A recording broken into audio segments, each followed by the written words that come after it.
இது ஒரு நித்திய மல்லி என்பார்கள். நல்ல வாசமாக இருக்கும். ஒரு நாள் பூத்து அடுத்த நாளே அது கீழே விழுந்துவிடும். நித்திய மல்லி, அதனால்தான் நல்ல வாசமாக இருக்கும். இப்போ பாருங்கள், இதுதான்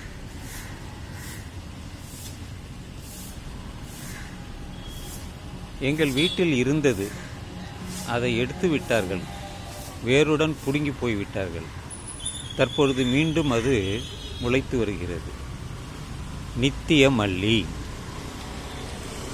வீட்டில் யார் வேண்டுமானாலும் வைத்து கொள்ளலாம். தேவைக்கு அதிகமாகவே பூக்கும்.